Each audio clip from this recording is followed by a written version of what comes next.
What's going on, guys, my geeks and gamers? It's me, Slimy Yo-Yo, back with another video. And real quick, I just wanted to say thank you guys so much for 30 subscribers. This video was going to be a 25 subscriber special, but you guys were very awesome, and decided to subscribe to my channel. Thank you guys so much, and now on with the show. I decided to do a challenge in Skylanders Spyro's Adventure. We will be going through all the main levels in Skylanders Spyro's Adventure, not including the 4 adventure packs as they're not needed, without taking any damage whatsoever. Also, any green health bars count as our own, including mechs and turrets, as they both have green health bars. And we can't use anything that gives us any stat bonuses, such as hats. Anyways, let's get on with the challenge. Shattered Island is up first, and this level doesn't really feature many enemies at all, just 20 or so chompies really, and they only take 1 hit to get rid of. So just get the key, free the Royal Mabo family, and you'll be all good. Perilous Pastures is up next, and like Shattered Island, is pretty easy. There are more enemies in this level, but they're easy to take care of. Just to be safe, I'd recommend switching over to a Life Skylander over here to avoid more enemies. There's also the legendary treasure down here too. Just shoot the locks, free Callie, and this level is done. Sky Schooner Docks. Where do I begin? This level introduces the most annoying part of the run. Turrets. There's not just 1, not 2, but 3 whole turret sections. No matter what I do in this level, I always get hit right before the end, which is super frustrating. Not to mention I'm using the Wii sensor bar.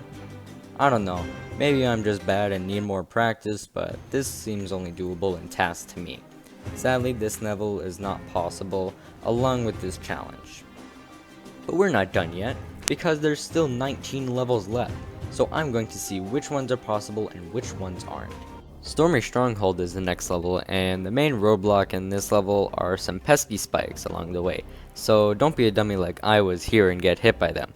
Spin the coils to rebuild the castle and get the eternal air source. Also, just wanted to point out, on the last coil, you want to move out of the way after this cutscene, or else these drill will hit you. Oil Spill Island is up next, and this level features one of the most annoying enemies of this run, the Troll Grenader. Now, the Troll Grenader throws, guess what? Grenades, and they're very annoying because they almost always manage to hit me.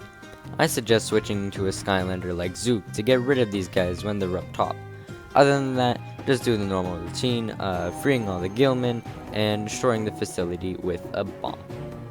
Darkwater Cove is our next destination, and this level has cannons that target you throughout parts of the level, so watch your step and keep moving.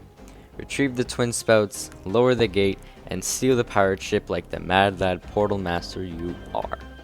Leviathan Lagoon is up next, and one thing to note is don't bother with these guys up top, as they barely hit you if you keep moving.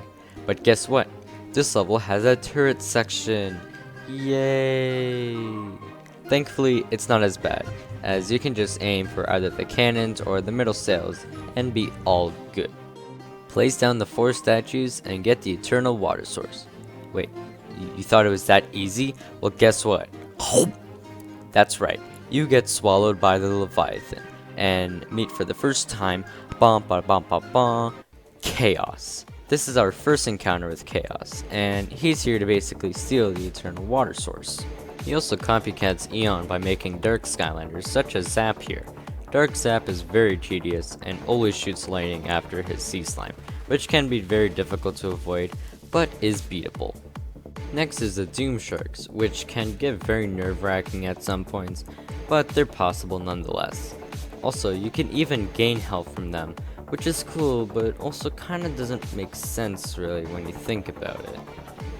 The next Dark Skylander is Dark Gill Grunt, and he will shoot 3 harpoons at once, so make sure to move around a bit to not get hit, but he's still easy.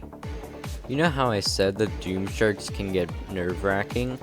Well, this is where it all happens, as they will approach you very compactly and in large numbers, but they're still possible.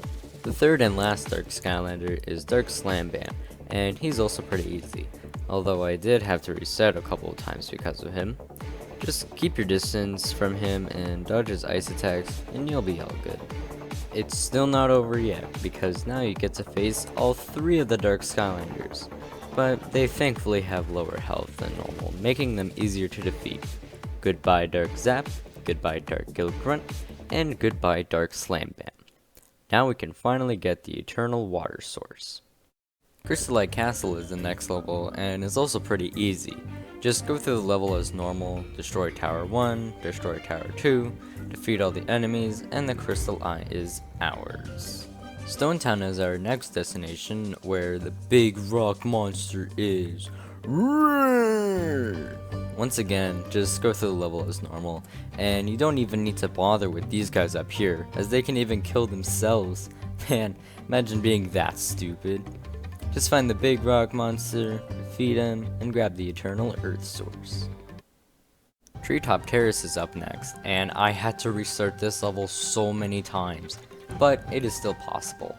Just a tip, when going through this teleporter, don't rush in like I did, or else these Drow will hit you. Instead, I suggest staying put, and you can defeat the Drow before they get a chance to hit you. Also, I suggest switching over to Stealth Elf here to avoid these elf things with blades. Oh, and there's some pesky spikes over here too, so watch out for those. Get the seeds, and this level is done. Falling Forest is also a big pain. The level itself is not so bad, it's quite easy actually. But guess who shows up at the end? That's right, Chaos.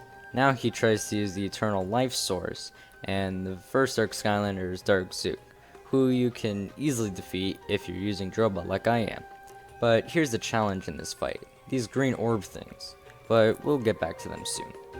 The next Dark Skylander is Dark Stealth Elf, who is also quite easy if you're using Droba like me, but you do have to move out of the way at some points, but is still easy to defeat.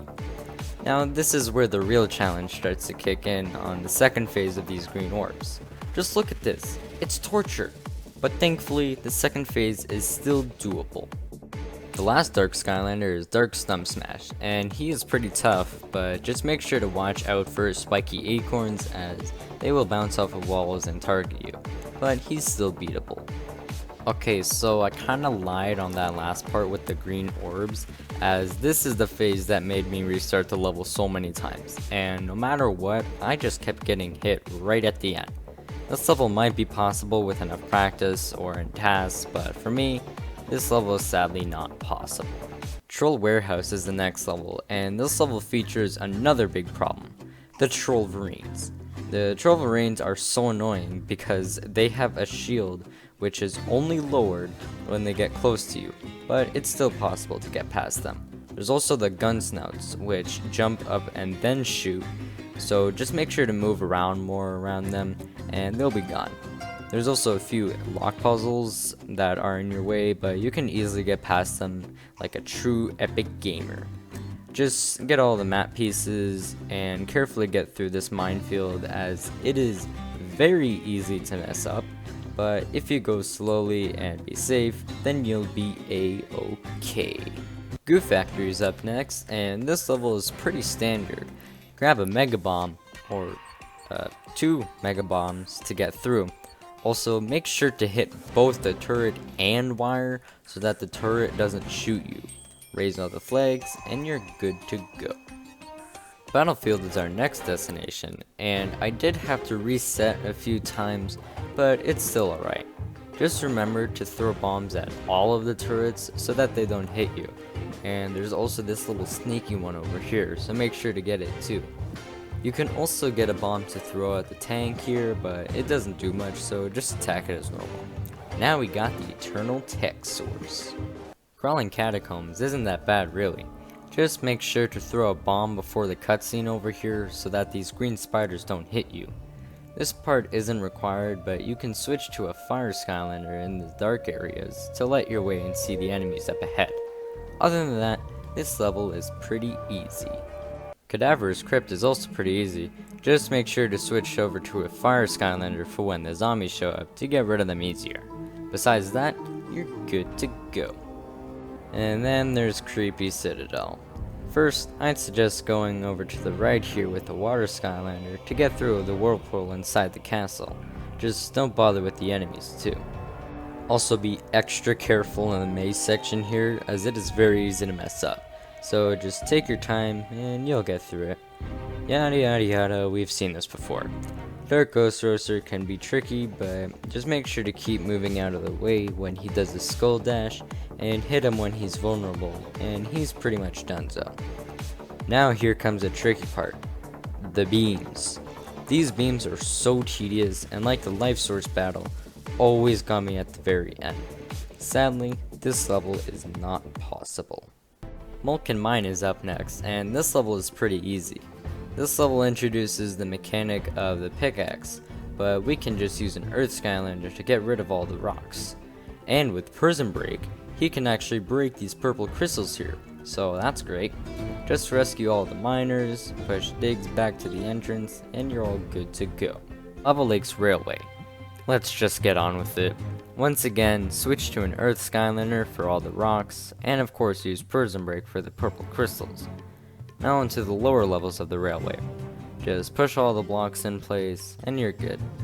And for the very bottom part, just defeat all the enemies and be cautious of the fireballs. Look who it is, Chaos. Again, this is just his Dark Skylanders. And first up is Dark's Flameslinger. He's pretty easy, not gonna lie, so no worries there really. But then I got hit by raining fireballs and Dark Sunburn and these weird fire orbs. I tried this level so many times, but it's sadly not possible. Quicksilver Vault is our next destination, and it's pretty standard, though I did have to restart a few times. Nothing special, just open the vault with the beams and grab the Quicksilver. Next up is Archean Armory. Yeah, you know how this is gonna end, because there's a turret section! It doesn't even matter if you get past it or not, because not only do you get completely owned by this door, but there's also these orange robots over here that shoot rockets in the sky that rain down on you. And their targeting lasers can damage you too. It just sucks, and this level is sadly not possible. Here we are, Layer of Chaos. Surprisingly, the level is possible.